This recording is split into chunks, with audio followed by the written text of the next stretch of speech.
ഞാൻ ചോദിച്ചു നാണമില്ലേന്ന് ചോദിച്ചു. ഇത്രയും വർഷമായിട്ട് ഇവിടെ വിളിച്ചിട്ട് നിങ്ങളുടെ ഭാര്യയുടെയും കുട്ടിയുടെയും കാര്യം ചോദിക്കാത്ത ഇവരുടെ അടുത്ത് എന്തിനാണ് നിങ്ങൾ അങ്ങോട്ട് അന്വേഷിക്കുന്നതെന്ന് ചോദിച്ചാൽ അവർ കേക്കച്ചേനെ ഞാനത് ചോദിച്ചത്. അപ്പോൾ ഞാൻ പറഞ്ഞായിരുന്നു എനിക്ക് കുറേ ബോഡി ഷെയ്മിങ് അനുഭവിക്കേണ്ടി വന്നു. പക്ഷേ ഞാൻ ഹോസ്പിറ്റലിൽ പണിക്ക് പോകാത്തതാണല്ലോ പ്രശ്നമെന്ന് പറയുന്നത്. അപ്പോൾ ഞാൻ പണിക്ക് പോകാതെ വീട്ടിലിരിക്കുന്നതിന് എന്നെ പറയുന്നവരടുത്ത് എനിക്ക് ഒരു ചോദ്യം ചോദിക്കാനുള്ളതെന്ന് പറഞ്ഞാൽ, ഞാൻ ജോലി ചെയ്യാതിരുന്ന ഒരു വ്യക്തിയല്ല.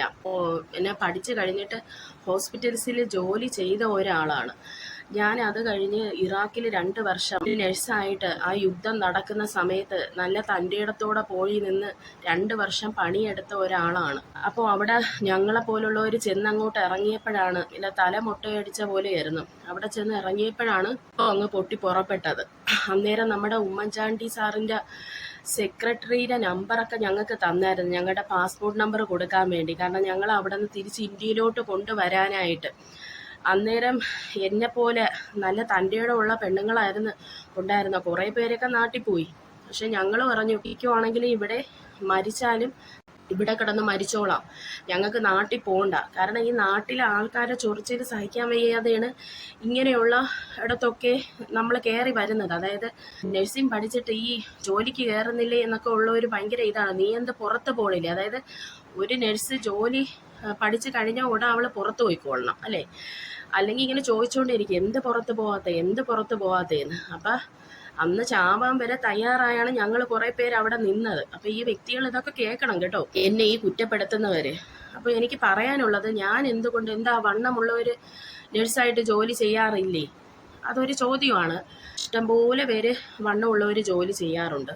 ഡൽഹിയിലെ വലിയ ഹോസ്പിറ്റൽസിൽ കയറിയാലേ നമുക്ക് ഒരുവിധം സാലറി കിട്ടത്തുള്ളൂ. അപ്പം എല്ലാവരും ഇപ്പം മലയാളികൾ വന്നാൽ അവരെ ടാർഗറ്റ് ഈ വലിയ വലിയ ഹോസ്പിറ്റൽസ് ആണ് കേട്ടോ. അപ്പോൾ ഈ ഡൽഹിയിലെ ഹോസ്പിറ്റൽ നമ്മളെ നാട്ടിലെ ഹോസ്പിറ്റൽ പോലെയല്ല. അതായത് ഗ്രൂമിങ്ങിന് ഭയങ്കര ഇമ്പോർട്ടൻസ് ആണ്. അതായത് നമുക്കൊരു ക്ലാസ് ഒക്കെ കാണും, ആദ്യത്തെ കുറച്ച് നാൾ 1 മാസത്തോളം ക്ലാസ് ഒക്കെ ഉണ്ട്.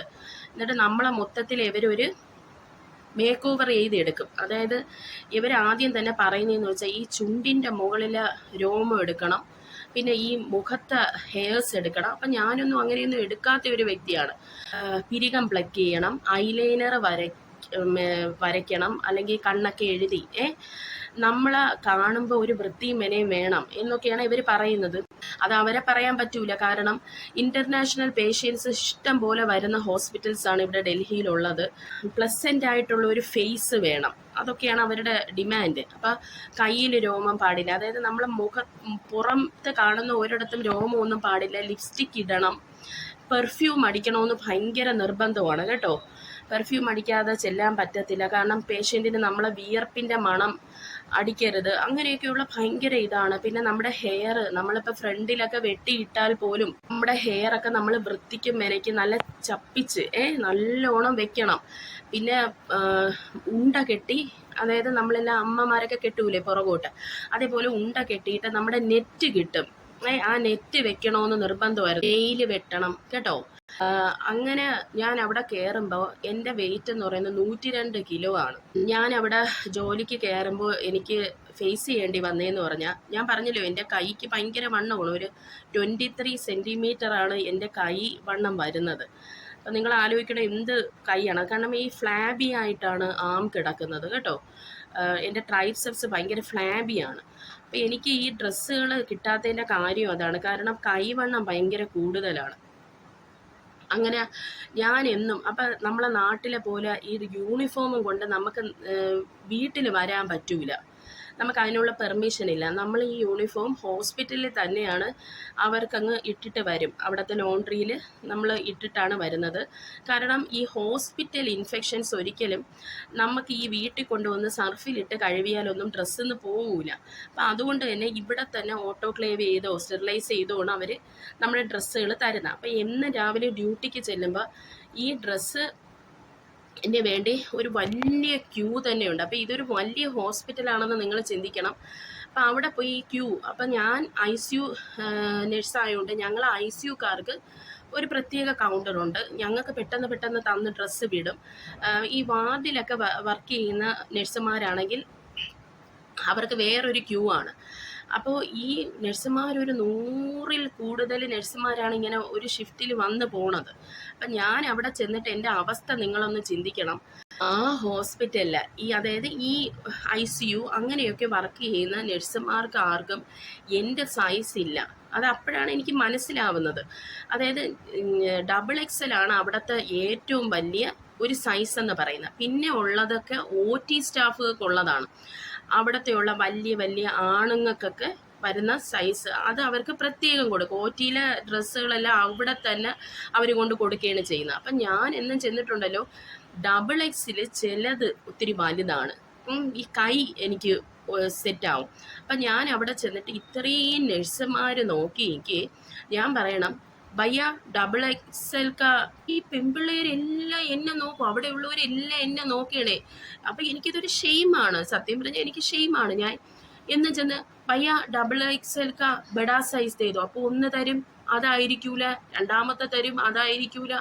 അവർക്ക് തന്നെ എനിക്കും ഒരു ബുദ്ധിമുട്ടാണ് ഇവരെ ഞാൻ ഈ ബുദ്ധിമുട്ടിക്കുന്നത്. എനിക്ക് വേറെ വഴിയില്ല. അവസാനം നിങ്ങൾ ആലോചിക്കണം, എനിക്ക് സൈസുള്ള ഡ്രസ്സ്, ഞാൻ വർക്ക് ചെയ്ത ഡിപ്പാർട്ട്മെന്റ് എന്ന് പറഞ്ഞാൽ gastro liver and medical ICU ആണ് കേട്ടോ. ഇത്രയും കേസസ് വരുന്ന ഒരു ഡിപ്പാർട്ട്മെന്റ് ആയിരുന്നു. അവിടെ നിന്നുള്ള ഇൻഫെക്ഷനും കൊണ്ട് ഞാൻ അതൊന്നും വക വെക്കാതെ എനിക്ക് നാണം കെടാൻ വയ്യാതെ അവസാന സമയങ്ങളിലാണ് എനിക്ക് ഈ ബുദ്ധി തോന്നിയത്. എനിക്ക് ശരിയാവുന്ന ചില യൂണിഫോം ഉണ്ടല്ലോ, അതും കൊണ്ട് ഞാൻ വീട്ടിൽ വരുമായിരുന്നു. കാരണം പിന്നെ ഇത് കൊടുത്താൽ അത് തന്നെ നമുക്ക് തിരിച്ച് കിട്ടണമെന്നില്ലല്ലോ. അതുകൊണ്ട് വീട്ടിൽ കൊണ്ടുവന്ന് കഴുകുമായിരുന്നു ഞാൻ അവസാന സമയങ്ങൾ, അതായത് അവിടെ ജോലി നിർത്തുന്നതിന് തൊട്ടും. എന്നാൽ ഈ ഡ്രസ്സുകളുടെ ഒരു അവസ്ഥ നിങ്ങൾ ചിന്തിക്കണം. നമ്മളെ ICUവിൽ വർക്ക് ചെയ്ത നഴ്സുമാരെ ഓടിപ്പടച്ച് നടക്കുന്നതാണ്. അതായത് ഒരു കേസ് നമുക്ക് തരും, അത് മാത്രമല്ല നമുക്കൊരു റിസീവിങ്ങും കാണും. ഈ റിസീവിങ്ങിനുള്ള പേഷ്യൻ്റ് എന്ന് പറഞ്ഞാൽ അത് ICUവിലോട്ട് വരുന്നില്ലേ, പേഷ്യൻ്റ് സിക്കായിരിക്കും, നമ്മൾ അത്രയ്ക്ക് പണി ചെയ്യേണ്ടതാണ്. അപ്പോൾ ഈ എനിക്ക് ഓടി നടക്കാൻ പറ്റൂല.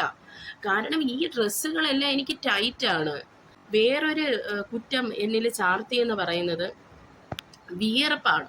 എനിക്ക് ഭയങ്കര വിയർപ്പാണ്. ഞാൻ നിങ്ങളടുത്ത് പറഞ്ഞിട്ടുണ്ട്, എനിക്ക് ഈ D3 ഡെഫിഷ്യൻസിയോ B12 ഉണ്ടെന്ന് എനിക്ക് തോന്നുന്നു. D3 എനിക്കുണ്ട് ഡെഫിഷ്യൻസി, കാൽഷ്യം ഡെഫിഷ്യൻസി ഉണ്ട്. അപ്പോൾ ഈ D3 ഡെഫിഷ്യൻസി ഉള്ളവർക്ക് ഈ തല വഴി ഇങ്ങനെ വിയർത്തിങ്ങനെ ഒഴിക്കും. നമ്മുടെ മുഖവും തലയാണ് ഏറ്റവും വിയർക്കുന്നത്. അപ്പം ഇതൊരു സെൻട്രലൈസ്ഡ് AC ആണെങ്കിൽ പോലും, ICUവിലാണെങ്കിൽ പോലും ഞാൻ ആ ഒരു വിയർപ്പ് എൻ്റെത് ശമിക്കുന്നില്ല. ഞാൻ വീട്ടിൽ നിന്ന് തൊട്ടേ വിയർത്ത് തുടങ്ങി, അവിടെ ചെന്നാലും എൻ്റെ വിയർപ്പിന് ശമനമില്ല. കാരണം നമുക്ക് ഓടി നടക്കുന്ന പടിയാണ്.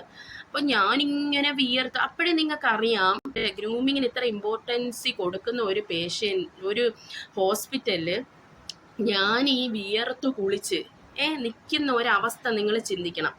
അതിൻ്റെ ഇടയിൽ ഈ മുടി നിങ്ങളിപ്പോൾ കണ്ടേ, എൻ്റെത് കറണ്ട് അടിച്ച കണക്കാണ് ഇരിക്കുന്നത്. അപ്പം ഒന്ന് ഈ ഫാറ്റി ലിവറും ഇങ്ങനെയുള്ള കുറേ കാര്യങ്ങളുള്ളതുകൊണ്ട് നമുക്ക് ഡ്രൈ ഹെയർസ് ഒക്കെ വരും, ഡ്രൈ സ്കിൻ, ഡ്രൈ ഹെയർ. അപ്പം സ്കിൻ എനിക്ക് മെയിൻറ്റെയിൻ ചെയ്ത് പോവാം. ഇപ്പം ഇങ്ങനെ തന്നെ വളർന്ന് വരുന്ന ഒരു മുടി എനിക്കൊന്നും ചെയ്യാൻ പറ്റൂല. ഞാൻ മുമ്പ് ശ്രദ്ധിച്ചിട്ടുണ്ട്, അതായത് വർഷങ്ങൾക്ക് മുമ്പ് ഞാൻ ഇവിടെ വരുമ്പോൾ തന്നെ ഈ ഒരു ഹോസ്പിറ്റലിൽ വർക്ക് ചെയ്യുന്ന സ്റ്റാഫുകൾ, അതായത് നമ്മുടെ കേരളത്തിൽ നിന്ന് വർക്ക് ചെയ്യുന്ന സ്റ്റാഫുകൾ വിത്തിൻ ഒരു 2 to 3 മന്ത്സിനുള്ളിൽ ഇവർ ജോയിൻ ചെയ്ത് ഒരു 2 to 3 മന്ത്സിനുള്ളിൽ ഇവരെ മുടി സ്ട്രെയിറ്റൺ ചെയ്യും. എല്ലാ പിള്ളേരും സ്ട്രെയിറ്റൺ ചെയ്യും, കേരളത്തിൽ നിന്ന് വരുന്ന പിള്ളേർ. അപ്പം അന്നൊക്കെ ഞാൻ വിചാരിക്കേ, ഇവരെന്തിനാണ് ഇങ്ങനെ കാണിക്കുന്നത്, ഇവരെ നാച്ചുറൽ ഹെയർ ഇവരെന്തിനാണ് ഇങ്ങനെ കൊണ്ട് കളയുന്നത്. അപ്പോൾ ഒരു ദിവസം അവിടുത്തെ നഴ്സസ് സ്റ്റേഷൻ ഇത് കോവിഡ് വന്നപ്പോൾ ഞങ്ങളെല്ലാം വേറൊരു ഡിപ്പാർട്ട്മെൻറ്റിലോട്ട് ആക്കുകയും ഈ ICU കോവിഡ് ICU ആക്കുകയും ചെയ്തു. ഞാൻ വർക്ക് ചെയ്തുകൊണ്ടിരുന്നത്. അപ്പോൾ ഈ രണ്ടാമത്തെ ഡിപ്പാർട്ട്മെൻറ്റിൽ നമ്മൾ ആക്കിയില്ലേ, അത് ഒരു MICU ആണ്. അതിൻ്റെ നടുഭാഗത്താണ് നഴ്സസ് സ്റ്റേഷൻ എന്ന് പറയുന്നത് കേട്ടോ. അപ്പോൾ നഴ്സസ് ഇവിടെ എന്ന് പറഞ്ഞാൽ നമുക്ക് മരുന്ന് നമ്മൾ ID ഉപയോഗിച്ച് കമ്പ്യൂട്ടറിൽ നമ്മൾ ഇൻറ്റൻറ്റ് ചെയ്ത് വാങ്ങുകയാണ് ചെയ്യുന്നത്. അപ്പം ഈ ഇൻറ്റൻറ്റ് ചെയ്യണമെങ്കിൽ ഈ കമ്പ്യൂട്ടറിൻ്റെ അടുത്ത് നമ്മൾ പോകണം. അപ്പം നഴ്സസ് സ്റ്റേഷൻ നടുക്കാണ്. അപ്പം അവിടെ ചെന്നപ്പോൾ ഞാൻ മെഡിസിൻ ഇൻറ്റൻറ്റ് ചെയ്യുമ്പോൾ ഈ നമ്മുടെ മലയാളി കുറേ പെണ്ണുങ്ങൾ അവിടെ കയറി നിൽപ്പുണ്ട്. അതായത് ഇൻചാർജ് പോസ്റ്റിൽ, സൂപ്പർവൈസർ പോസ്റ്റിലൊക്കെ നിൽപ്പുണ്ട്. ഇവരൊക്കെ ഇങ്ങനെ ലിപ്സ്റ്റിക്കൊക്കെ ഇട്ട് ഭയങ്കര വലിയ ആൾക്കാരാണ്, അവിടുത്തെ സീനിയർ സ്റ്റാഫുകളൊക്കെയാണ്. അപ്പൊ ഇതില് ഈ മലയാളികൾക്ക് എന്നെ കാണുമ്പോൾ ഇഷ്ടപ്പെടുന്നേ ഇല്ല. കാരണം അവരെ പറഞ്ഞിട്ട് കാര്യമില്ല. കാരണം ഞാൻ വിയർത്ത പോലെ ഒരിത്, ഒന്നെന്ന് പറയുന്നത് 2016 ശേഷം ഞാൻ പിന്നെ ഒരു ഹോസ്പിറ്റലിൽ കയറി വർക്ക് ചെയ്തിട്ടില്ല. അപ്പോൾ ആദ്യമായിട്ട് ഞാൻ എത്രയോ വർഷം കഴിഞ്ഞിട്ട് ഞാൻ ചെല്ലുന്ന ഒരു ഹോസ്പിറ്റലാണ്, ഇത്രയും വലിയൊരു ഹോസ്പിറ്റൽ. അതും അവിടുത്തെ ഏറ്റവും വലിയ ICUലാണ് എനിക്ക് കിട്ടിയത്. ഞാൻ ഈ നെക്സ്റ്റ് സ്റ്റേഷനിൽ ചെന്ന് മരുന്ന് ഇന്റന്റ് ചെയ്യുമ്പോഴുണ്ടല്ലോ, എൻ്റെ അടുത്ത് നീ എന്തിനാ ഇവിടെ വന്നിരിക്കുന്നത്, പോച്ച അങ്ങോട്ട്. ഇതെല്ലാം ഈ ഹിന്ദിയിലും മലയാളത്തിലും കൂടെയാണ്. നമ്മളെ കാണുമ്പോൾ അറിയാലോ മലയാളിയാണെന്ന്. പോച്ച അങ്ങോട്ട്, ഇവിടെ വന്ന് നിൽക്കാതെ. അപ്പൊ എനിക്കിപ്പോ എന്നാ ഒരു പേഷ്യന്റ് സാമ്പിള് വിടണമെങ്കിൽ പോലും നമുക്ക് TL-ന്റെ അടുത്ത് ആദ്യം പറയാം, പിന്നെ നമ്മൾ തന്നെ അതിൻ്റെ കോഡ് എടുക്കേണ്ടി വരും. അല്ലെങ്കിൽ ഡയറ്ററി ഇതിൽ എന്തെങ്കിലും ഒരു മാറ്റം ഉണ്ടെങ്കിൽ നമ്മൾ അത് അപ്പോഴേ അപ്ഡേറ്റ് ചെയ്ത് കൊടുക്കണം. ഒരു 100 കാര്യങ്ങളാണ് ആ സ്റ്റേഷനിൽ പോയി നമുക്ക് ചെയ്യാനുള്ളത്. അല്ലെങ്കിൽ എന്തെങ്കിലും ബാർകോഡോ കാര്യങ്ങളോ എടുക്കണമെങ്കിൽ നമുക്ക് നഴ്സ് സ്റ്റേഷനിൽ പോയാണ് എല്ലാം എടുക്കേണ്ടത്. അതിന് സമ്മതിക്കൂലെന്ന് വെച്ചാൽ എന്നെ കാണുമ്പോഴേ അങ്ങോട്ട് ചാടിയിലാണ്. ഞാൻ പേഷ്യൻറ്റിൻ്റെ അടുത്ത് നിന്നാലും അവിടെ ഇങ്ങനെ റൗണ്ട്സിന് വരുമ്പോൾ അന്നേരം എന്നെ ചാടിക്കും. ഒന്ന് ആലോചിച്ച് നോക്കണം, നിങ്ങൾ എൻ്റെ അവസ്ഥയൊന്ന് ആലോചിക്കണം. ഇവർക്ക് എന്നെ കാണുന്നത് ചതുർത്ഥിയാണ്. ഒന്നാമത് ഇത്ര വണ്ണം, അതിൻ്റെ കൂടെ ഈ ഒരു ലുക്കും കൂടെ. ഞാൻ എന്തോ ചെയ്തെന്നറിയാമോ, എൻ്റെ ഈ മുടി ഒന്ന് ശരിയാക്കാന്ന് പറഞ്ഞ് എൻ്റെ ലൈഫിൽ ആദ്യമായിട്ട് 2020 ഞാൻ ഈ ഫ്രണ്ടിൽ കാണുന്നത് ഇത്ര കുറച്ച് മുടി മാത്രം. കാരണം എൻ്റെ പിറകിലെ മുടിക്കൊന്നും ഇങ്ങനെ പ്രശ്നം വരുന്നില്ല, ഹെൽത്തിയാണ്. ഈ ഫ്രണ്ടിൽ, അതായത് നമ്മുടെ സൂര്യപ്രകാശം അടിക്കുന്ന ആ മുടികൾ മാത്രമാണ് ഇങ്ങനെ ഫിസി ആയിട്ടിരിക്കുന്നത്. അപ്പം ഞാൻ എന്തോ ചെയ്ത്, ഞാൻ എൻ്റെ ഫ്രണ്ടിലെ മുടി ആദ്യമായി ഞാൻ സ്ട്രെയിറ്റൺ ചെയ്ത് എൻ്റെ ലൈഫിൽ ആദ്യമായിട്ട്. അന്നേരമാണ് എനിക്ക് പല കാര്യങ്ങളും മനസ്സിലാവുന്നത് എന്തുകൊണ്ടാണ് ഈ ഹോസ്പിറ്റലിൽ അല്ലെങ്കിൽ ഡൽഹിയിൽ വർക്ക് ചെയ്യാൻ വരുന്ന കേരള നഴ്സുമാർ പ്രഷറിലാണ്. അത് മാത്രമല്ല, ഇപ്പം നിങ്ങൾ ഇടയ്ക്ക് വെച്ച് കേട്ട് കാണും, ഈ ഹോസ്പിറ്റലിൽ മലയാളം സംസാരിക്കാൻ പാടില്ല. ഡൽഹി ഹോസ്പിറ്റൽസിൽ മലയാളം സംസാരിക്കാൻ പാടില്ലെന്നും പറഞ്ഞൊരു നിയമം വന്നിട്ട് അത് നമ്മുടെ ഈ ജാസ്മിൻ ഷായൊക്കെ എന്തോ അതിൽ ഇടപെടുകയൊക്കെ ചെയ്തായിരുന്നു. ഇപ്പം ബാക്കി ഹിന്ദിക്കാർക്കൊക്കെ ആയിരുന്നാലും നമ്മുടെ കളർ വെച്ചൊക്കെ ഇവർ നമ്മളെ ഒന്ന് അകറ്റി നിർത്തും, രണ്ടാം തരത്തുകാരായിട്ട് കാണും. അവരൊക്കെ ഒത്തിരി നിറമുള്ള ആൾക്കാരാണെന്നുള്ള ഒരിതാണ്. അപ്പോൾ ഓൾറെഡി അങ്ങനെ ഒരു വേറെ വ്യത്യാസമൊക്കെ ഉണ്ട്. അതിൻ്റെ കൂടെ നമ്മളെ മലയാളികളും സീനിയേഴ്സും കൂടെ ഇതിനനുസരിച്ച് തുള്ളിയാൽ എങ്ങനെയിരിക്കും.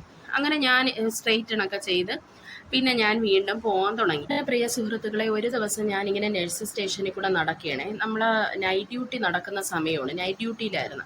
അപ്പോൾ എനിക്ക് കിട്ടിയ പേഷ്യൻ്റ് എന്ന് പറയുന്നത് ഒരു ഡോക്ടറാണ്. അദ്ദേഹം ഇവിടുത്തെ ഒരു പ്രശസ്തമായ ഒരു ഹോസ്പിറ്റലിലെ ന്യൂറോ സർജനാണ്. അയാൾ അവിടുത്തെ ഒരു ഹെഡ് ഓഫ് ദ ഡിപ്പാർട്ട്മെന്റ് ആയിരുന്നു ഹോസ്പിറ്റലിന്റെ. അപ്പോൾ അദ്ദേഹത്തിന് കോവിഡ് വന്നിട്ട് അദ്ദേഹത്തിന്റെ 2 ലങ്സും ഖരാബായി, അടിച്ചു പോയി. അങ്ങനെ ആ പേഷ്യൻറ്റിന് കൊടുക്കുന്നതെന്ന് പറയുന്ന ഹൈ ഇൻറ്റൻസിറ്റി ഓക്സിജൻ തെറാപ്പിയാണ് കൊടുത്തുകൊണ്ടിരുന്നത്. അതായത് സാധാരണ നമ്മൾ ഓക്സിജൻ കൊടുക്കുമ്പോൾ ഒന്നീ മാസ്ക് വെക്കും, അല്ലെങ്കിൽ 2 ട്യൂബ്, കുഞ്ഞു ട്യൂബ്, ഞാൻ ഇവിടെ കാണിക്കുന്ന പിക്ചർ നിങ്ങൾക്കറിയാം, കുഞ്ഞു ട്യൂബ് വഴിയാണ് കൊടുക്കുന്നത്. പക്ഷെ ഇതങ്ങനെയല്ല. ഈ കാണിക്കുന്ന ഹൈ ഓക്സിജൻ ഫ്ലോ ചെയ്യുന്ന ഒരു നേസൽ കാനുലയുണ്ട്. അതായത് ഈ നിങ്ങളിപ്പോൾ കാണുന്നത്, അതിൽ കൂടിയാണ് അയാൾക്ക് ഓക്സിജൻ കൊടുക്കുന്നത്. അപ്പോൾ അത്ര 21 to 95% ഹൈ ഫ്ലോയിലാണ് ഈ ഓക്സിജൻ പോകുന്നത്. ഈ ഓക്സിജൻ്റെ ഈ ട്യൂബ് അദ്ദേഹത്തിൻ്റെ മൂക്കുന്നൊന്ന് മാറിയാലുണ്ടല്ലോ, അദ്ദേഹത്തിൻ്റെ സാച്ചുറേഷൻ, അതായത് നമ്മുടെ ശരീരത്തിലെ ഓക്സിജൻ ലെവല് നമുക്ക് സാധാരണക്കാർക്ക് വേണ്ടത് 96-നും 100-നും ഇടയ്ക്കാണെങ്കിൽ ഈ ഇദ്ദേഹത്തിൻ്റെ ഓക്സിജൻ ഈ ട്യൂബ് ഒന്ന് ഇറങ്ങിയാലുണ്ടല്ലോ, അത് നേരെ പോകുന്നത് 30-ലോട്ടും 20-ലോട്ടുമാണ്. നിങ്ങളപ്പോൾ ആലോചിക്കണം, അദ്ദേഹത്തിന് ആ വെപ്രാളം ഉണ്ടല്ലോ, നമുക്ക് കണ്ടു നിൽക്കാൻ പറ്റൂല. അതൊരു ഡോക്ടറും കൂടെ അല്ലേ. ആ ഒരു കൺസിഡറേഷനും അദ്ദേഹത്തിൻ്റെ അടുത്തുണ്ടായിരുന്നു. അപ്പം അദ്ദേഹത്തിന് ഭയങ്കര, കാരണം എപ്പോൾ വേണമെങ്കിലും അദ്ദേഹത്തിന് എന്ത് സംഭവിക്കാം, അങ്ങനെ ഒരു അവസ്ഥയിലാണേ.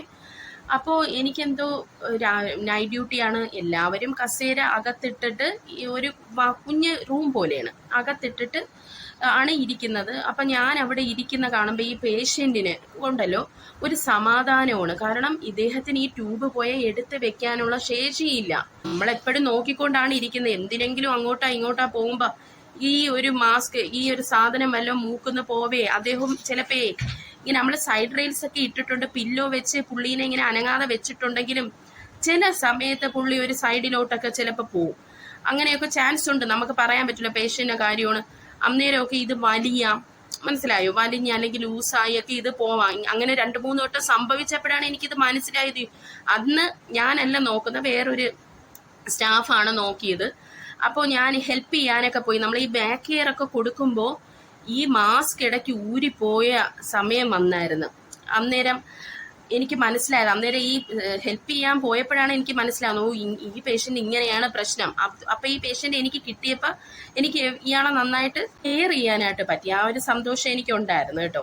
അപ്പോൾ ഞാൻ എന്തിനോ ഇദ്ദേഹത്തിൻ്റെ എന്തോ ഒരു ആവശ്യത്തിന് വേണ്ടി വെളിയിൽ പോയി ഒരു സാധനമായിട്ട് വരുമ്പോൾ അന്നത്തെ ടീം ലീഡർ, അതായത് അന്ന് നൈറ്റ് ഡ്യൂട്ടിക്കുള്ള ടീം ലീഡർ എന്താണ് പറഞ്ഞതെന്ന് വെച്ചാൽ, നോക്ക് ആ കൊച്ചിന് നടക്കാൻ പോലും വയ്യ, ഒരു കഷ്ടപ്പെട്ടാണ് പണിയെടുക്കുന്നത്.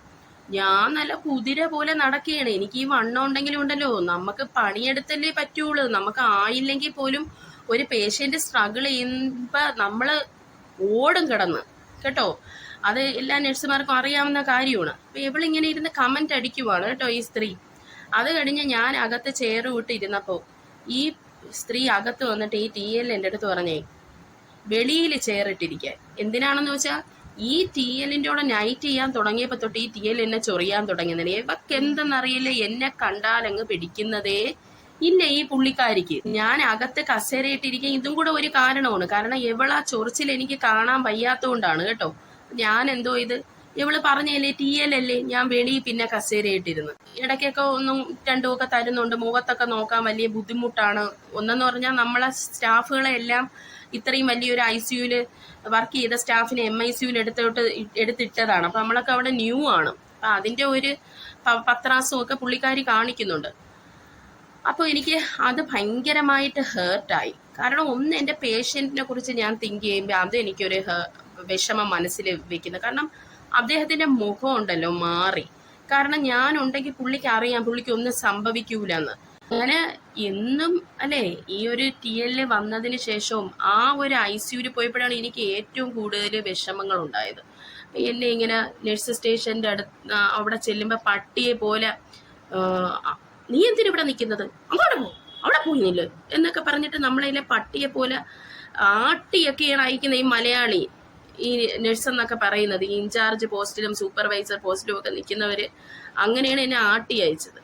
അപ്പം ഇതും കൂടെ ആയപ്പോൾ എനിക്ക് പിന്നെ, അതായത് ഒരു പേഷ്യൻറ്റിനെ പോലും എനിക്ക് കെയർ ചെയ്യാനായിട്ട് ഇവരൊരു അവസരം തരുന്നില്ല. എൻ്റെ മനസ്സിൽ ഭയങ്കര ഒരു ആദിയൊക്കെ കയറി കേട്ടോ. അപ്പം അതും കൂടെയാണ് ഞാൻ അവിടെ നിന്ന് ജോലി മാറ്റാൻ കാരണം ഞാൻ ഇനി ഒരു വലിയ ഹോസ്പിറ്റലിൽ കയറിയാലേ നമുക്ക് കുറച്ചെങ്കിലും സാലറി കിട്ടും. അപ്പോൾ ഞാൻ ഇനി കയറുന്നിടത്തും ഞാൻ ഇതൊക്കെ തന്നെ അനുഭവിക്കണം, മനസ്സിലായോ? അപ്പം അതാണ്. പിന്നെ വേറൊന്നെന്ന് പറഞ്ഞാൽ മുട്ടുവേദന. അതായത് അന്ന് 12 hour ഷിഫ്റ്റ് ആയിരുന്നു. അതായത് രാവിലെ പോയാൽ രാത്രി 9:30-10 ആവും ഞാൻ വരുമ്പോൾ. ഞങ്ങൾ ഇവിടുന്ന് 7 മണിക്ക് ഇറങ്ങും, 9:30 ആകുമ്പോഴാണ് ഞാൻ വരുന്നത്. വന്നു കഴിഞ്ഞാൽ പിന്നെ പിറ്റേ ദിവസത്തേക്കുള്ള ഫുഡിൻ്റെ കാര്യവും എല്ലാം ഒക്കെ സെറ്റ് ചെയ്യണം. ചേട്ടൻ 6:30 വരൂ. പിന്നെ എഞ്ചിൻ്റെ കാര്യമെല്ലാം ചേട്ടനാണ് നോക്കുന്നത്. അപ്പോൾ എനിക്ക് റെസ്റ്റ് എന്ന് പറയുന്ന സാധനം കിട്ടുന്നില്ല. അപ്പോൾ പിറ്റേ ദിവസം ചെന്ന് ഈ 12 മണിക്കൂറേ ഇതിൽ കൂടുതൽ നമ്മൾ അവിടെ നിൽക്കുകയാണ് ചെയ്യുന്നത്. എൻ്റെ കാല് ഭയങ്കര വേദന, വന്നാൽ മരിച്ചാണ് ഞാൻ ഇവിടെ കിടക്കുന്നത്. മരിച്ച് ഞാൻ ഉറങ്ങുന്ന പോലും അറിയാമല്ല, അത്രയ്ക്ക് കാലുവേദനയൊക്കെ ആയിരുന്നു. അപ്പോൾ പിന്നെ ഞാൻ ഇത് ശരിയാവൂല. അപ്പോഴത്തേക്ക് എൻ്റെ വെയിറ്റ് ഇവരുടെ ഈ ബോഡി ഷേമിങ് ഒക്കെ കിട്ടി എൻ്റെ വെയിറ്റ് 105 കൂടി. 102 എന്നുള്ളത് 105 കുറച്ച് മാസങ്ങൾക്കുള്ളിൽ തന്നെ വന്നു. എനിക്ക് മാനസികമായ സംഘർഷങ്ങൾ, എനിക്ക് ഡിപ്രഷൻ കൂടി. എന്ന് ഞാൻ ഇവിടെ ഇരുന്ന് കരച്ചിലായിരുന്നു. ഞാൻ ചേട്ടൻ ചോദിക്കും ഞാൻ പോണോ. അപ്പോൾ ചേട്ടൻ പറയും പോ, അതൊക്കെ ഉള്ളതല്ലേ, കൊച്ചു കാര്യമാക്കട്ടെ എന്നൊക്കെ പറഞ്ഞ് ചേട്ടൻ വിടുമായിരുന്നു. അത് കഴിഞ്ഞ് എൻ്റെ കുഞ്ഞ്, അപ്പം നിങ്ങൾ ഇതും കൂടെ ആലോചിക്കണം. എന്നെ ഈ കുറ്റം പറയുന്ന അവരുടെ അടുത്തൊക്കെ എനിക്ക് ചോദിക്കാനുള്ള ഒരു കാര്യമാണ്, എൻ്റെ അമ്മയ്ക്ക് നോക്കാൻ പറ്റാത്ത ഒരു അവസ്ഥയാണ്. എൻ്റെ അമ്മ ഹോസ്പിറ്റലിൽ അഡ്മിറ്റഡ് ആയിരുന്നു ആ സമയത്ത്. അപ്പോൾ എനിക്കൊരിക്കലും എൻ്റെ കുഞ്ഞിനെ കൊണ്ട് അവിടെ ഏൽപ്പിക്കാൻ പറ്റൂല. പിന്നെ നമ്മളെ ചേട്ടൻ്റെ കാര്യം, വീട്ടിലെ കാര്യമൊക്കെ അറിയാം. എന്ന് വെച്ചാൽ നമ്മൾ 2 കാസ്റ്റ് ആയതുകൊണ്ട് തന്നെ അത്ര വലിയ ഇതല്ല. അപ്പം സംസാരിച്ച് മിണ്ടിയും പോകുന്നല്ലാതെ ഞാൻ അവരെയൊന്നും ഒരു കാര്യത്തിലും ഇടപെടാറോ ഒന്നുമില്ല, വല്ലപ്പോഴും വിളിച്ച് സംസാരിക്കുകയാണ് ചെയ്യുന്നത്. അപ്പം ഏഞ്ചലിന് അവിടെയും നമുക്ക് ഏൽപ്പിക്കാൻ പറ്റാത്ത അവസ്ഥയാണ്. അപ്പം ഇവിടെ ഒരു ചേച്ചിയുടെ അടുത്ത് ഏൽപ്പിച്ചിരുന്ന് ആ ചേച്ചി ഞങ്ങൾ നഴ്സ് ആയതുകൊണ്ട്, കോവിഡ് വന്നല്ലോ, കോവിഡ് ടൈമല്ലേ, അപ്പം നഴ്സ് ആയതുകൊണ്ട് ആ ചേച്ചിക്ക് ഒത്തിരി ആസ്മയൊക്കെ ഉള്ള കൂട്ടത്തിലാണ്. അപ്പം ഞങ്ങളിൽ നിന്ന് ഞങ്ങളുടെ കൊച്ചു വഴി അവർക്ക് ആസ്മ കിട്ടുമെന്ന് അല്ല കോവിഡ് കിട്ടുമെന്ന് മേടിച്ച് അവരവസാനം ഏഞ്ചലിനെ നോക്കൂലെന്ന് പറഞ്ഞു. അപ്പം ഈ ഏഞ്ചലിനെ നോക്കാൻ അവസാനം ആളില്ലാതായി. അങ്ങനെയാണ് ഞാൻ ജോലി ഡ്രോപ്പ് ചെയ്യുന്നത്, മനസ്സിലായോ? അപ്പം ഈ അറിയാതെ അവിടെ കിടന്ന് ഇങ്ങനെ ചിലച്ചുകൊണ്ടിരിക്കുന്നവരുടെ അടുത്താണ് ഞാൻ ഈ പറയുന്നത്. പിന്നെ അത് മാത്രമല്ല, എനിക്ക് ഏറ്റവും കൂടുതൽ വിഷമമായ ഒരു കാര്യമാണ്, അപ്പം ഒരാള് വിളിച്ചിട്ട് പുള്ളിക്കാരി ജോലിക്ക് പോകുന്നുണ്ടോ, അതായത് ചേട്ടൻ്റെ അടുത്ത ഒരു ആളാണ് കേട്ടോ, വിളിച്ചിട്ട് ഞാൻ ജോലിക്ക് പോകുന്നുണ്ടോ, എന്നെ ജോലിക്ക് വിടണം. അപ്പം ഞാൻ വിചാരിക്കണേ ഈ പറയുന്ന വ്യക്തിയുടെ വൈഫ് ജോലിക്ക് പോകുന്നില്ല, അവരൊരു ഹൗസ് വൈഫാണ് കേട്ടോ. എൻ്റെ ചേട്ടൻ ഒരിക്കലും അവരുടെ കാര്യത്തിലോ അവരുടെ പെണ്ണുമ്പിള്ളേരെ കാര്യത്തിലോ ഒരു രീതിയിലും എൻ്റെ ചേട്ടൻ ഇടപെട്ടിട്ടില്ല, അവരെയൊന്നും കാര്യത്തിൽ. എന്നിട്ട് എൻ്റെ ചേട്ടനെ വിളിച്ചു പറയാണ് എൻ്റെ ചേട്ടൻ്റെ ഭാര്യയായി എന്നെ അവൻ പറയുന്നത് കേട്ട് ജോലിക്ക് വിടണം. ഓമോൻ ചേട്ടന് കിട്ടിയ പ്രഷർ നിങ്ങൾ ആരും വിചാരിക്കുന്ന കണക്കല്ല, അത്രയ്ക്ക് പ്രഷറായിരുന്നു. അത് ഇൻഡയറക്റ്റ്ലി ഉണ്ടല്ലോ, ഇതൊക്കെ ഇൻഡയറക്റ്റ്ലി ഇട്ട് കൊടുക്കുന്നതാണ്. അതായത് നിന്റെ വൈഫ് നിനക്കൊരു ബാധ്യതയാണ് കണ്ടോ, അവൾ ജോലിക്ക് പോവാത്തത് കൊണ്ടാണ് നിനക്കിന്ന് ഈ ഗതി വന്നതെന്ന് മനഃപൂർവവുമായി ഇട്ടുകൊടുക്കാൻ കുറേ പെണ്ണുങ്ങളും ആണുങ്ങളും ഉണ്ട് കേട്ടോ. ഇതിൽ ഒന്ന് രണ്ട് പേരൊക്കെ എന്ന് പറഞ്ഞാൽ നമ്മളെ ആത്മാർത്ഥമായി സ്നേഹിക്കുന്നവരാണ്. വേറെ ഈ കുറെ പെണ്ണുങ്ങളും കുറച്ച് ഒരു 2-3 എടുത്താ പറയുകയാണെങ്കിൽ ഇതുങ്ങളൊക്കെ എന്ന് പറഞ്ഞാൽ നമ്മളെ മൊത്തത്തിൽ ഞങ്ങളെ തമ്മിൽ പിരിച്ചേ പറ്റത്തുള്ളൂ. എന്നിട്ട് ജോമോനെ തിരിച്ചുകൊണ്ട് നാനായേല് വേറൊരുത്തീനെ കെട്ടിക്കണം. ഒരാളെ സെറ്റപ്പ് ചെയ്തൊക്കെ നിർത്തിയിട്ടുണ്ടായിരുന്നു.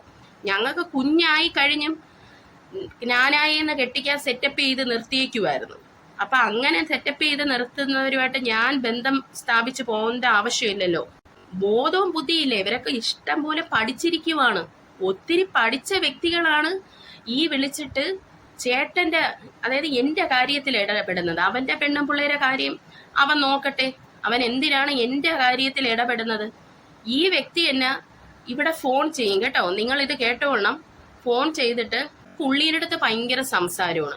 പുള്ളിയാണെങ്കിൽ ഉണ്ടല്ലോ, എൻ്റെ ഹസ്ബൻഡ് എന്ന് പറയുന്നുണ്ടല്ലോ, അത്രയ്ക്ക് വലിയ കള്ളങ്ങളൊന്നും അറിയാനോ അങ്ങനെയൊന്നും അറിയില്ല, അങ്ങനത്തെ ഒരു വ്യക്തിയാണ്. അപ്പൊ പുള്ളി എന്തോന്നാണ്, ഇപ്പൊ ഞാൻ തന്നെ പറയും, അതാണ് അതായത് ഒരു ഭാര്യ എന്ന് പറഞ്ഞാൽ അങ്ങനെയൊക്കെ കുറച്ച് ഇതുണ്ട്. അപ്പൊ ഞാൻ പറയും ആ വ്യക്തിയുടെ കുട്ടിക്കും വൈഫിനും ഒക്കെ സുഖമാണോ എന്ന് അന്വേഷിക്കാൻ പറയും. അപ്പൊ എൻ്റെ ചേട്ടൻ അങ്ങോട്ട് ഞാൻ പറഞ്ഞില്ലെങ്കിൽ പോലും അന്വേഷിക്കും. എന്നാലും ചേട്ടൻ മറന്നുപോയാലും ഞാൻ ഇവിടെ നിന്ന് പറയും അവര് സുഖമായിട്ടിരിക്കുന്നൊക്കെ ചോദിക്ക്. കാരണം ആ ഇരിക്കുന്ന സ്ത്രീ ഞാൻ വിഷമിക്കുന്ന പോലെ ആ സ്ത്രീ വിഷമിക്കരുതെന്നുള്ളതുകൊണ്ടാണ് ഞാൻ അങ്ങനെ പറയുന്നത്. അപ്പം ഈ സ്ത്രീ ആയിരുന്നാലും വിളിച്ചിട്ട് അണ്ണാന്ന് വിളിച്ച് അങ്ങ് നീട്ടി സംസാരമാണ് കേട്ടോ. പക്ഷെ ഒരു വാക്ക് എന്നെയോ ഈ കുട്ടീനെ പറ്റിയോ ചോദിക്കൂല. ഞാൻ നോക്കുമ്പോ എൻ്റെ ചേട്ടൻ അങ്ങോട്ട് ചോദിക്കുകയാണ് കൊച്ചൊക്കെ സുഖമായിട്ടിരിക്കുന്ന. എന്നിട്ട് ഈ വൈഫിൻ്റെ അടുത്ത് സംസാരിക്കുമ്പോ എങ്ങനെയുണ്ട്, അപ്പൊ ഇവളങ്ങ് അണ്ണാ അങ്ങനെയാണ് കേട്ടോ, അണ്ണാ ഇങ്ങനെയാണ് അണ്ണാ എന്നൊക്കെ പറഞ്ഞ് അങ്ങ് സംസാരിക്കുക. അപ്പോ അങ്ങനെ ആയപ്പോ ഞാൻ കുറെ വർഷമായിട്ട് ഇതൊക്കെ സഹിക്കുന്നു. അങ്ങനെ ആയപ്പോ ഒരു ദിവസം നല്ലത് ഞാൻ ഫോണിൽ കൂടെ അങ്ങ് കൊടുത്തു. അതായത് ചേട്ടനെ വിളിച്ച് സംസാരിച്ചുകൊണ്ടിരിക്കുകയാണ്. കൊച്ചിനെ എന്നെ പറ്റി ഇത്രയും നാള് ചോദിക്കാത്ത ഈ വ്യക്തികളടുത്ത് ഒരു ദിവസം, അപ്പൊ ഇവര് ഭാര്യയും ഭർത്താവും സ്പീക്കറിലാണ് സംസാരിക്കുന്നത് കേട്ടോ, രണ്ടുപേരും ഒരുമിച്ച് സംസാരിക്കുവാണ്. അപ്പൊ നമ്മൾ സ്പീക്കർ ഓൺ ചെയ്തിട്ടിട്ടുണ്ട്. അന്നേരം ഇവരൊന്നും ചോദിക്കുന്നില്ല. ജോമോനെ നിനക്ക് സുഖമാണോ, ജോമോനെ അത് സുഖമാണോ, ഇത് സുഖമാണോ എന്നും പറഞ്ഞ് ഭയങ്കര ചോദ്യങ്ങളൊക്കെയാണ്. അപ്പൊ ഞാൻ നോക്കുമ്പോ ഇവര് വീണ്ടും നമ്മളെപ്പറ്റി ഒരു കാര്യം ചോദിക്കുന്നില്ല, നമ്മളെപ്പറ്റി അന്വേഷിക്കുന്നില്ല. വല്ല കൂട്ടുകാരും നാട്ടുകാരും ആണെങ്കിൽ നമുക്കിത് സഹിക്കാം, നമ്മൾ അവരെ അഴുക്കായിട്ട് ട്രീറ്റ് ചെയ്യണമെങ്കിലും നമുക്ക് കിട്ടാനുള്ളതാണ് ഇതെന്ന് പറയാം. അപ്പൊ ഇവര് ചെയ്ത് എന്തെന്നറിയ ചോദിക്കുകയില്ല. അങ്ങനെ ഞാൻ എൻ്റെ കെട്ടിയോന്റെ അടുത്ത് ഇവര് കേക്കച്ച അങ്ങ് ചോദിച്ചു, എന്നെ പറ്റിയോ എൻ്റെ കുട്ടിയോ പറ്റിയോ ചോദിക്കൂല. ഞാൻ ചോദിച്ചു നാണമില്ലേന്ന് ചോദിച്ചു. ഇത്രയും വർഷമായിട്ട് ഇവിടെ വിളിച്ചിട്ട് നിങ്ങളുടെ ഭാര്യയുടെയും കുട്ടിയുടെയും കാര്യം ചോദിക്കാത്ത ഇവരുടെ അടുത്ത് എന്തിനാണ് നിങ്ങൾ അങ്ങോട്ട് അന്വേഷിക്കുന്നതെന്ന് ചോദിച്ചാൽ അവര് കേക്കച്ചേന്റെ ഞാൻ അത് ചോദിച്ചത്. പിന്നെ അവരാരും ഇവിടെ വിളിച്ചിട്ടില്ല കേട്ടോ. കാരണം നമ്മൾ പെണ്ണുങ്ങളുണ്ടല്ലോ കുറച്ചൊക്കെ റിയാക്ട് ചെയ്യണം. റിയാക്ട് ചെയ്തില്ലെങ്കിൽ ഇവരൊക്കെ ഉണ്ടല്ലോ കടന്ന് പോകും. ഓരോന്ന് നമ്മളെ കുത്തി നോവിക്കുന്നത് അങ്ങ് എക്സ്ട്രീം ലെവലിലോട്ട് എത്തും. ഞാൻ എൻ്റെ ഒരു കൂട്ടുകാരിനെ കുറിച്ച് നിങ്ങളടുത്ത് പറഞ്ഞായിരുന്നല്ലോ, എൻ്റെ ഈ ഒരു ഫ്രണ്ടിന്റെ കാര്യം ഞാൻ പറഞ്ഞായിരുന്നു അഞ്ജിത നായന്റെ വീഡിയോയിൽ. അപ്പൊ ഇവരൊക്കെ പണ്ട് കുത്തി നോവിച്ചെങ്കിലും ഇതൊക്കെ നമ്മളെ പോട്ടെ എന്ന് പറഞ്ഞ് വിട്ട് കളഞ്ഞപ്പോ ഇവർക്ക് ഇതങ്ങ് ഒരു ഇതായിപ്പോയി. എന്തും നമ്മളെ പറയാന്നുള്ള ഒരു ലെവലിലോട്ട് വന്നു. അന്ന് ഞാൻ എങ്ങനെ എൻ്റെ ഹസ്ബൻഡ് അടുത്ത് പറഞ്ഞേ, നമുക്ക് ഒരാളെ വില തരണമെങ്കിൽ, അതായത് ഇപ്പൊ എനിക്കും എൻ്റെ കുട്ടിക്കും ഒരാളെ വില തരണമെങ്കിൽ, അതായത് ഹസ്ബൻഡിന്റെ സൈഡിൽ നിന്നോ ഹസ്ബൻഡിന്റെ ഫ്രണ്ട്സോ ഒക്കെ നമുക്ക് വില തരണമെങ്കിൽ നമ്മുടെ ഭർത്താവ് നമുക്ക് എത്ര വില തരുന്നു എന്ന് അവര് നോക്കും. അതിനനുസരിച്ചാണ് അവര് നമുക്ക് വില തരുന്നത്. നമ്മളടുത്ത് നമ്മളെ ഭർത്താവ് അവരെ മുന്നിൽ വെച്ച് നമ്മളടുത്ത് എങ്ങനെയാണോ ബിഹേവ് ചെയ്യുന്നത് അതനുസരിച്ചാണ് അവര് നമ്മളെ അടുത്ത് ബിഹേവ് ചെയ്യുന്നത്. അപ്പൊ എൻ്റെ ഹസ്ബൻഡ് ഞാനും എന്ന് പറയുന്നത് നമ്മൾ നാട്ടിൽ നിന്നും ഒക്കെ മാറി നിൽക്കുന്ന ഒരു വ്യക്തിയാണ്. അപ്പോൾ നമ്മളങ്ങനെ നാട്ടിൽ പോകുന്ന വല്ലപ്പോഴും ഒക്കെ പോകുന്ന ആൾക്കാരായിരുന്നു. അപ്പോൾ ഇവർക്കൊന്നും അറിയത്തില്ല എന്താണ് നമ്മളെ തമ്മിലുള്ള സ്നേഹം എന്നൊന്നും ഇവർക്ക് അറിയത്തില്ല. അപ്പൊ ചേട്ടനായിരുന്നാലും തിരിച്ചൊന്നും ചേട്ടൻ അതൊരു തൻ്റെ ഭാര്യയെയും കൊച്ചിനെയും കുറിച്ച് ആരും ചോദിക്കാത്തത് ഒരു തെറ്റാണെന്ന് പോലും മനസ്സിലാക്കാനുള്ള മൂളയില്ലായിരുന്നു. അതായത് എൻ്റെ ചേട്ടൻ ഇത് മനസ്സിലാക്കിയില്ല. പക്ഷെ അവരവിടെ നിന്ന് റീഡ് ചെയ്ത് എന്നാന്നറിയാമോ, ജോമോന്റെ അടുത്ത് ജോമോന്റെ പെണ്ണിനെയും കൊച്ചിനെയും പറ്റി ചോദിച്ചില്ലെങ്കിലും ഒരു കുഴപ്പവും ഇല്ല. അവന് അവളെ അത്ര വലിയ താല്പര്യമൊന്നുമില്ല, അതുകൊണ്ടല്ലേ നമ്മൾ അവന്റെ പെണ്ണിനെയും കൊച്ചിനെയും കുറിച്ച് ചോദിച്ചില്ലെങ്കിലും അവൻ നമ്മളടുത്ത് ഭയങ്കര സ്നേഹത്തിൽ എൻ്റെ പെണ്ണാട്ടീനെയും കുഞ്ഞിനെയൊക്കെ പറ്റി അന്വേഷിക്കുവാണ്. എന്തൊരു സ്നേഹമാണ് എൻ്റെ പെണ്ണാട്ടീൻ്റെ അടുത്തും കുഞ്ഞിൻ്റെ അടുത്തും. അവനപ്പ അവളെ ഇഷ്ടമല്ല, അല്ലെങ്കിൽ അതായത് എന്നെയും എൻ്റെ കൊച്ചിനെയും ഇഷ്ടമല്ല എന്നാണ് ഇവര് റീഡ് ചെയ്തെടുക്കുന്നത്. മനസ്സിലായോ? അപ്പൊ ഇത് എനിക്ക് മനസ്സിലായപ്പോഴാണ് ഞാൻ 2 നല്ലതങ്ങ് കൊടുത്ത്. കാരണം ഒരാള്, അതും ജോമോച്ചിട്ട് സ്നേഹിച്ച് കിട്ടിയ ഒരു പെണ്ണാണ് ഞാനെന്ന് പറയുന്നത്. അപ്പോ നമുക്ക് വാല്യൂ തരാതെ ഇരിക്കുന്ന ഒരാളെ നമ്മൾ ഒരിക്കലും വാല്യൂ കൊടുക്കേണ്ട ആവശ്യമില്ല നമ്മളെ ലൈഫ്.